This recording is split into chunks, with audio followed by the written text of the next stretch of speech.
کوے کے بارے میں خیال کیا جاتا ہے کہ یہ ایک سیانہ اور دانا پرندہ ہے۔ قابیل نے حابیل کو قتل کیا تو کوے نے اسے قبر کھودنے کا ہنر سکھایا۔ مطلب کوا شروع سے ہے اور ابتدا سے ہی سیانہ اور عقل مند مانا جاتا ہے۔ کوے کے ساتھ بہت سی کہانیاں منسوب ہیں۔ گھر کی منڈیر پر بیٹھ کر کوا بولے تو کسی مہمان کے آنے کی نوید سمجھا جاتا ہے۔ مختلف ممالک میں تو اسے عقل کی علامت بھی سمجھا جاتا ہے۔ شاید اسی لیے معصوم بچوں کو کوے کی عقل مندی سے متعارف کروایا جاتا ہے۔ ہم لوگ بھی استاد محترم کی کوشش سے کوے کی عقل سے روشناس ہوئے۔ کہانی وہی ہے کہ ایک دفعہ ایک کوے کو شدید پیاس لگی تھی۔ گرمی کا موسم اپنے جوبن پر ہو تو پیاس کی شدت اور بھی بڑھ جاتی ہے۔ ایسا ہی معاملہ کوے کے ساتھ بھی تھا۔ بے حال اور پیاس کا مارا کوا بے بسی سے ادھر ادھر اڑ رہا تھا۔ آخرکار ایک باغ میں جا پہنچا۔ باغ میں اسے ایک برتن نظر آیا۔ برتن میں دیکھا تو تھوڑا سا پانی موجود تھا۔ چونچ ڈالی لیکن پانی بہت نیچے تھا۔ چونچ نہیں پہنچ رہی تھی۔ پانی کو دیکھ کر بے قراری بڑھتی چلی جا رہی تھی۔ کوے نے جو عقل مند تو تھا ہی کچھ پتھر تلاش کیے اور ایک ایک کر کے انہیں برتن میں ڈالنا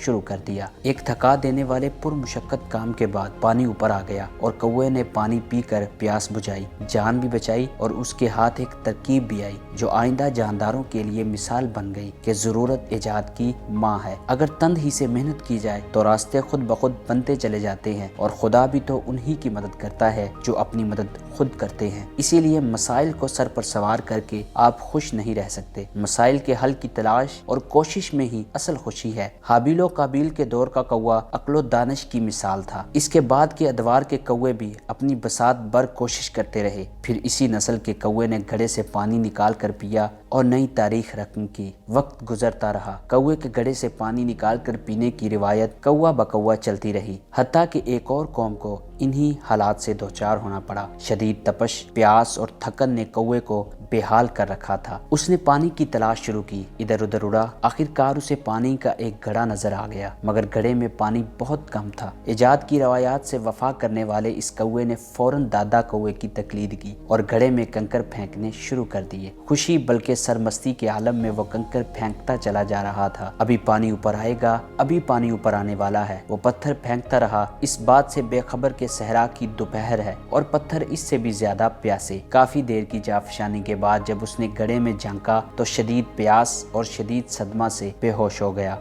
کیونکہ گڑھے میں موجود پانی پتھروں کی پیاس کی نظر ہو چکا تھا اور کوے کے پاس غصہ پینے کے سوا کچھ نہ رہا۔ روایات کی اندھی تقلید ہمیشہ ہلاکت کا باعث بنتی ہے۔ اسلام بھی کفار کی بت پرستی کے بارے میں فرماتا ہے کہ وہ بت پرستی روایت کے طور پر کرتے تھے اور حضور صلی اللہ علیہ وسلم پر ایمان اس لیے نہیں لاتے تھے کہ ان کے آباء و اجداد بت پرستی کرتے تھے۔ وقت گزرتا رہا۔ قرون اولیٰ کے کوے نے گڑھے سے پانی نکال کر پی لیا اور قرون وسطیٰ کے کوے نے گڑھے میں کنکریاں ڈالی۔ کنکریوں نے پانی پی لیا اور کوا پیاس سے مر گیا۔ دور جدید آن پہنچا۔ دونوں کووں کی روایت نئے کوے تک پہنچ چکی تھی۔ جدید روشنی میں جدید مسائل اور جدید وسائل ہر کسی کو میسر ہیں۔ کوا بھی جدید تہذیب و تمدن کا ایک نمائندہ تھا۔ پیاس کی شدت اور حالات کی ستم ظریفی کا شکار یہ کوا بھی ایک دن مارا مارا پھر رہا تھا۔ اسی طرح وہ بھی پانی کی تلاش کرتا ہوا ایک مکان کی چھت پر پہنچا۔ ایک برتن میں اسے تھوڑا سا پانی نظر آیا لیکن پانی تک اس کی چونچ نہیں پہنچ رہی تھی۔ سوچوں میں تھا کہ اچانک اس کی نظر قریب پڑے ہوئے سٹرا پر پڑی۔ اس نے برتن میں سٹرا ڈال کر پانی پیا اور شکر ادا کرتا ہوا شاداں و فرحاں